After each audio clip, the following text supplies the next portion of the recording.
capítulo 4, perdón, versículo 13.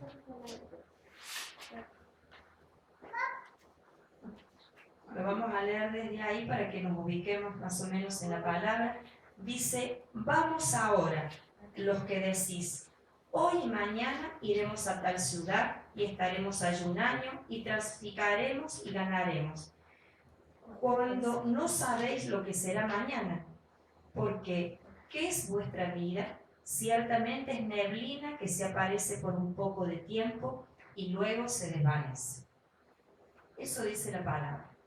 Se refiere que muchas veces hacemos planes y no tenemos en cuenta que tenemos un Señor de señores, el Dios Todopoderoso, como decía nuestra hermana aquí, que es Dios de su vida ahora, que Él decide y que nuestra vida es neblina, algo que comenzó y que pasa fugaz. Amén. Pero vamos a profundizar un poco más en la palabra y haciendo memoria lo que decía el hermano Santiago anoche.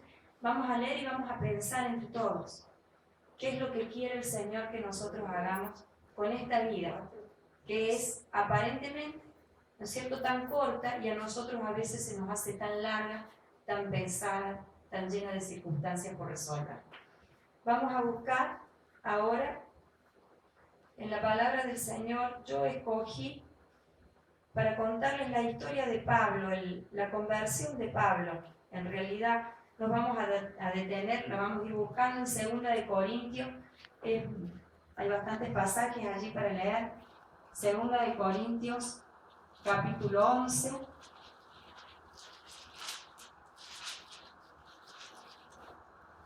Del 23 al 33 vamos a leer, y vamos a leer del capítulo 12 hasta el versículo 10. Pero vamos a comentar un poco quién era Pablo, para ubicarnos en la historia, para ver este hombre, cómo fue que Dios se le presentó, para que vean que el común de la gente, pero solamente hay que atreverse a creer en el Señor, para que el Señor pueda transformar tu vida y llevarte de victoria en victoria, como decía nuestra hermana Mónica. Pablo fue un buen fariseo. Él sabía lo que quería, sabía lo que defendía. Él conocía la ley, así que estaba sentada su fe en la ley y por ello trabajaba arduamente. Creía que este movimiento cristiano que se había levantado en su tiempo era muy peligroso para su creencia, para esa ley que se había establecido. ¿Y qué pasó con Pablo? Pablo era un hombre que odiaba a los cristianos, era perseguidor de los cristianos. Estaba tan embravecido con los hijos de Dios que los perseguía hasta matarlos. ¿Usted hubiera elegido una persona así para que sea hijo de Dios? No, ¿no es cierto? Yo no lo hubiera elegido para que sea parte del cuerpo de Cristo. Pero sin embargo, ¿sabe qué? Dios se fijó en la osadía, Dios se fijó en el ímpetu, Dios se fijó en la perseverancia, Dios se fijó en ese carácter que muchas veces nosotros lo vemos al hermano y a la hermana y le diríamos, te mataría con nosotros. Pero sin embargo Dios lo tomó en sus brazos. Dios lo rescató. Ahora vamos a ver la historia de Pablo, que Pablo cuenta su testimonio también acá en 2 de Corintios, y es terrible para mí como lo cuenta, porque ustedes han visto que nosotros somos prontos para contar las victorias. Dios hizo esto, Dios me dio esto, Dios me ayudó en esto, y está bien, porque uno alienta al que tiene poca fe, está buenísimo eso, pero pocos reconocen o reconocemos el proceso por el cual tuve que pasar para alcanzar esa bendición, ¿sí? Y es allí donde me quiero detener en esta noche, en animarles que estamos en el proceso, estamos en esa rueca, digo yo, estamos en ese trato con el Señor, que estoy pasando tribulación, pero sé que el Señor está moldeando mi carácter. Sé que el Señor lo está haciendo porque, como hemos cantado recién, que yo me gozaba en el Señor, decir, Señor, algo grande viene, pero para recibir lo que Dios tiene para mi vida, tengo que ser transformada. Imagínense si Pablo no se hubiera transformado y lo hubiera metido el Señor en medio de los discípulos, o lo hubiera metido en una iglesia, hubiera matado a todos los cristianos. Se hubiera quedado sin cristianos. ¿Sí? ¿Qué tuvo que transformar primero el Señor? Su mente, sus sentimientos. Romper con toda estructura humana, ¿para qué? Para poder poner en su mente las verdades del reino. Así que vamos a la palabra a ver qué es lo que cuenta Pablo como su testimonio. Capítulo 11, versículo 23, dice, pregunta Pablo, ¿no? ¿Son ministros de Cristo? Como si estuviera loco hablo, dice Pablo, porque él se da cuenta que va a impedir, va a mover el piso a los que estaban. Así que agárrese porque el Señor le va a mover el piso esta noche. Amén. ¿Lo cree? Amén. ¿Lo cree? Sí. Estamos acá porque el Señor no mueve el piso. Dice, yo más, en trabajo más abundante, en azotes sin número, en cárceles más, en peligro de muerte muchas veces. De los judíos 5 veces he sido recibido. 5 veces he recibido 40 azotes menos 1. 3 veces he sido azotado con vara. 1 vez apedreado. 3 veces he padecido naufragio. 1 noche y un día he estado como náufrago en el alta mar. En caminos muchas veces, en peligro de ríos, peligro de ladrones, peligro de los de mi nación, peligro de los gentiles, peligro en las ciudades, peligros en el desierto, peligros en el mar, peligros entre falsos hermanos, en trabajo y fatiga, en muchos desvelos, en hambre y en sed, en muchos ayunos, en frío y en desnudez, y además de otras cosas, lo que sobre mí se agolpa cada día, la preocupación por todas las iglesias. ¿Quién enferma y yo no enfermo? ¿A quién se le hace tropezar y yo me indigno? Si es necesario gloriarse, me gloriaré en lo que es mi debilidad. El Dios y Padre de nuestro Señor Jesucristo, quien es bendito por los siglos, sabe que no miento. En Damasco, el gobernador de la provincia del rey Aretas guardaba la ciudad de los damasenos para prenderme, y fui descolgado del muro en un canasto por una ventana y escapé de sus manos. Ciertamente no me conviene gloriarme, pero vendré a las visiones y a las revelaciones del Señor. Conozco un hombre en Cristo que hace 14 años, si en el cuerpo no lo sé, si fuera del cuerpo no lo sé, Dios lo sabe, fue arrebatado hasta el tercer cielo. Y conozco a tal hombre, si en el cuerpo, fuera del cuerpo, no lo sé, Dios lo sabe, que fue arrebatado al paraíso, donde oyó palabras inefables que no les dado a hombre expresar. De tal hombre me gloriaré, pero de mí mismo en nada me gloriaré, sino en mis debilidades. Sin embargo, si quisiera gloriarme, no sería insensato, porque diría la verdad, pero lo dejo para que nadie piense de mí más de lo que en mí ve u oye de mí, y para que la grandeza de la revelación no me exaltase. Desmedidamente me fue dado un aguijón en mi carne, un mensajero de Satanás que me abofetee, para que no me enaltezca sobremanera. Respecto a lo cual, 3 veces he rogado al Señor que lo quite de mí, y me ha dicho, bástate mi gracia, porque mi poder se perfecciona en la debilidad. Por tanto, de buena gana me gloriaré más bien en mis debilidades, para que repose sobre mí el poder de Cristo.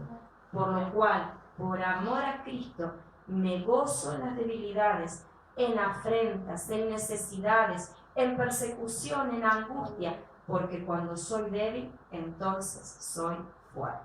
Amén. ¡Wow! Ese Pablo, realmente, cuando contaba ese testimonio, yo digo, pero más de uno debe haber temblado, debe haber dicho, no quiero ser cristiano. Claro. Imagínense si vamos a predicarle a las personas y le contamos todas las angustias que nos pasan por predicar el Evangelio. Pero eso no debemos hacer. Esas circunstancias que vivimos como hijos de Dios, esas ausencias que a veces tenemos de oraciones no contestadas, de circunstancias que vez tras vez se vuelven a repetir en nuestra vida, no son para avergonzarnos, no son para hacernos dudar, son para transformar nuestras vidas. Yo cuando preparaba esta palabra buscaba en libros, en la palabra, ¿no? Y podía descubrir cómo a Dios le importa mi vida, cómo a Dios le importa mi día.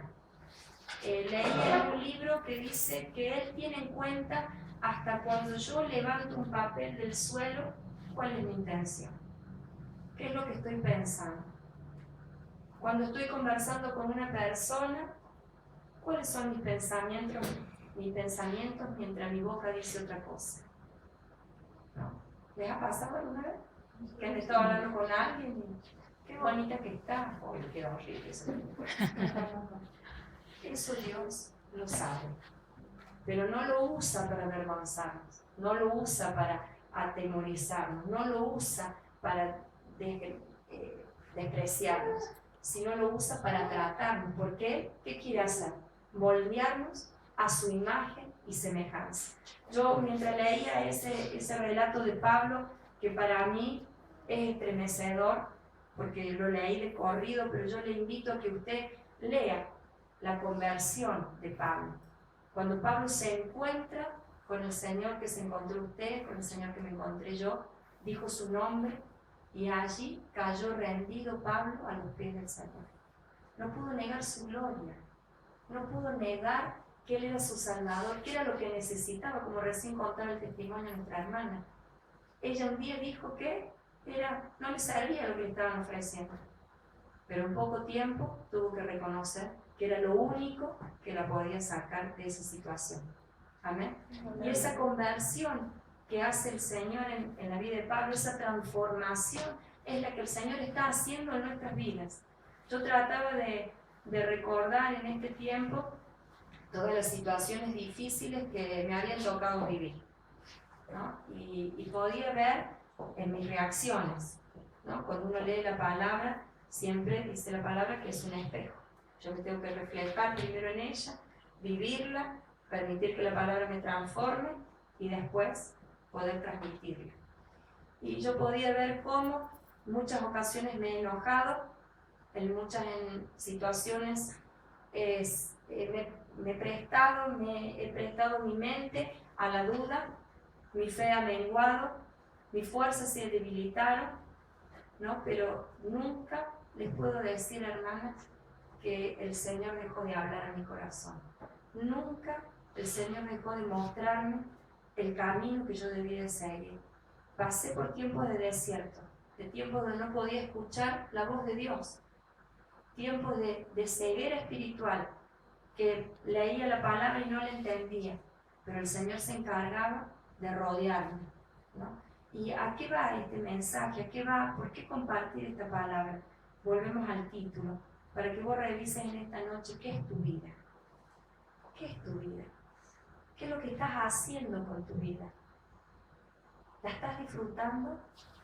¿Estás permitiendo que el Espíritu Santo te haga sentir feliz? ¿Estás permitiendo que esa circunstancia de dolor te enseñe? ¿Estás creyendo que la circunstancia que estás atravesando es un momento, ya va a pasar? Algo grande viene, cantábamos recién. Y en muchas reuniones hemos cantado canciones de poder, palabras llenas de unción en esas canciones. ¿Pero la estás viviendo? ¿Te estás creyendo el Señor como le creyó Pablo? Imagínate, Pablo era un asesino. Él después se reclutó, él tuvo su tiempo con el Señor. Él se dejó tratar con el Señor. Él dejó que la presencia de Dios, que la presencia del Espíritu Santo sacara todo lo inmundo en su vida y lo transformara. Por eso yo, con mucho respeto, quisiera que leyéramos en la palabra, ya me fui el versículo, Santiago 3:13, vamos a buscar ahora.